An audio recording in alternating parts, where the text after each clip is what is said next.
नमस्कार दर्शकों, मैं संजय नीला के ज्योतिष श्रृंखला को आगे बढ़ाते हुए मैं आज आपको मेष राशि और उनकी आयु कितनी होती है।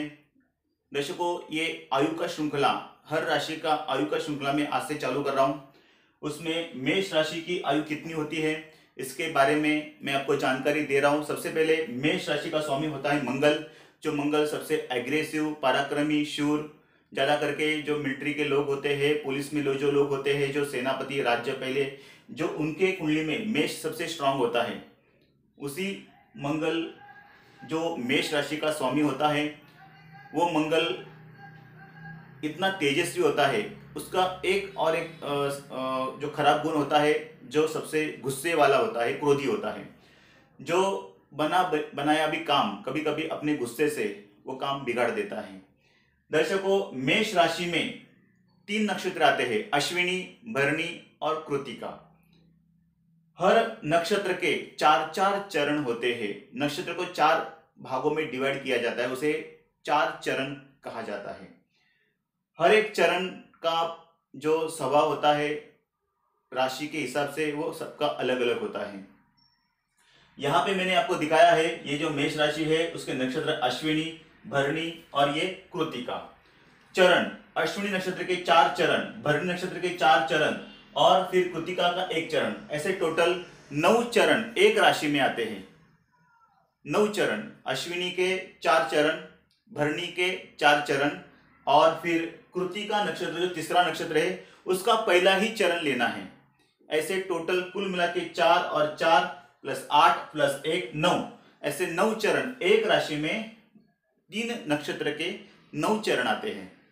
दर्शकों, ये जो चरण होते हैं इसके माध्यम से भी हर चरण का जो आदमी का गुणधर्म होता है वो अलग अलग होता है राशि के हिसाब से। जैसे अश्विनी नक्षत्र के पहले चरण में जो बच्चा बालक जन्म लेता है वो राजा के स्वभाव का जैसा होता है, दानी होता है। फिर दूसरे चरण में जो जन्म लेता है वो धनी होता है।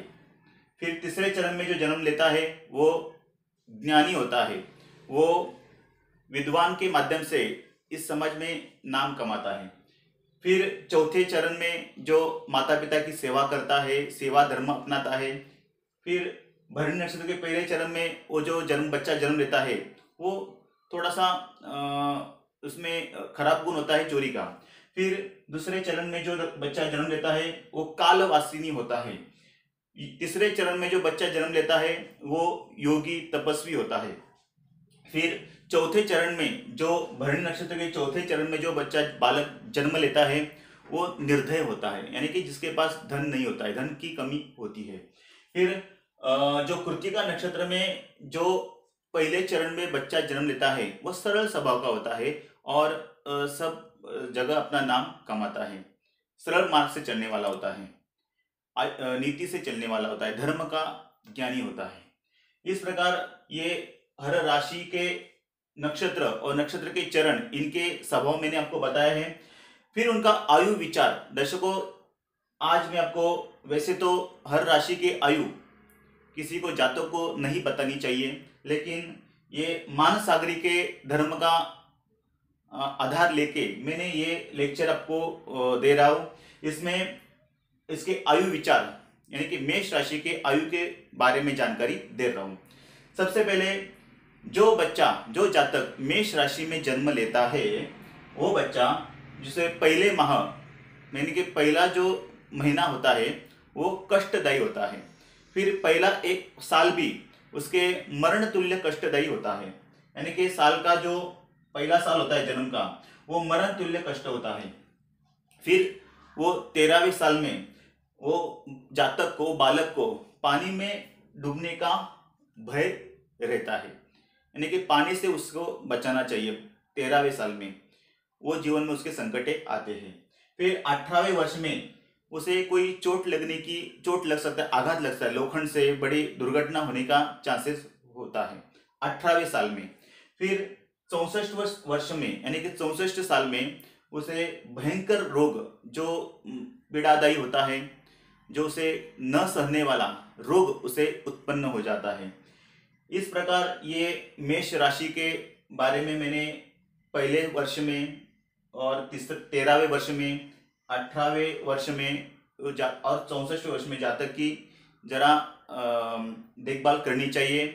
उसे वो वर्ष जब भी लगते हैं तो हो सके तो मंगल ग्रह का जो स्वामी होता है उसका देवता होता है हनुमान जी, उसकी उपासना कर सकते हो, हनुमान चालीसा कर सकते हो, हनुमान जी की भक्ति कर सकते हो, श्री राम जी का जाप कर सकते हो, क्योंकि श्री राम जी का जाप करने से हनुमान जी प्रसन्न हो जाते हैं। उस प्रकार अगर वो जातक अपने नक्षत्र के स्वामी का भी अगर जाप करते हो, जैसे कि अश्विनी नक्षत्र का स्वामी होता है अश्विन कुमार, यानी कि जो आरोग्यदायी होता है, जो दवाई का देवता भी माना जाता है अश्विनी कुमार। फिर भरणी नक्षत्र स्वामी यम देवता होता है, तो यम देवता का स्थान होता है दक्षिण दिशा, तो दक्षिण दिशा में यम जी का आप जाप कर सकते हो। अपने अपने देवताओं का, नक्षत्र के देवता का जाप अगर करेंगे तो भी इसका प्रभाव थोड़ा कष्ट कम हो जाता है। लेकिन अगर आप मेष राशि का स्वामी मंगल के देवता होता है हनुमान जी, और हनुमान जी का अगर आप जाप करते हो, सुंदरकांड का पाठ करते हो, हनुमान चालीसा पठन करते हो, हर शनिवार मंगलवार के दिन हनुमान जी की पूजा करते हो, जाप करते हो, तो आपके ये सारे जीवन में जो कष्टदायी साल होते हैं उसमें आपको कष्ट का प्रभाव थोड़ा कम हो जाता है। दर्शकों, अभी मैं आपको बताने वाला हूं कि मेष राशि की आयु मान सागर में कितनी बताई गई है। 75 वर्ष उसकी आयु, 75 वर्ष 2 माह और 15 घंटा, इतनी उसकी आयु मानी जाती है। फिर मृत्यु के समय, जब भी उसकी मृत्यु के समय आ जाता है तो कार्तिक मास चतुर्थी के दिन, मंगलवार के दिन भरणी नक्षत्र जब भी होता है तभी मेष राशि के जातक उसका मृत्यु का समय माना जाता है।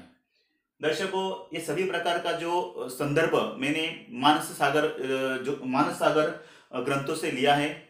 तो दर्शकों, ये सभी प्रकार के जो प्रभाव जो मैंने ये कष्टदायी वर्ष बताए, अगर हो सके तो आप हनुमान जी की उपासना करके ये सारे कष्टों का प्रभाव थोड़ा फार तो कम कर सकते हो। आज मैंने आपको मेष राशि की आयु कितनी होती है, उसके नक्षत्र, फिर नक्षत्र के चरण कितने होते हैं, उसका स्वभाव कैसा होता है, फिर जातक की आयु कितनी होती है, कौन से साल में उसके जीवन में कष्ट आते हैं, फिर मृत्यु के समय उसका कैसा गोचर होता है, ये सभी प्रकार के जानकारी मैंने आपको दी है। अगर ये वीडियो मेरा आपको अच्छा लगा रहेगा तो आप इसे लाइक कीजिए, शेयर कीजिए, सब्सक्राइब कीजिए। आज के लिए बस इतना ही। नमस्कार दर्शकों।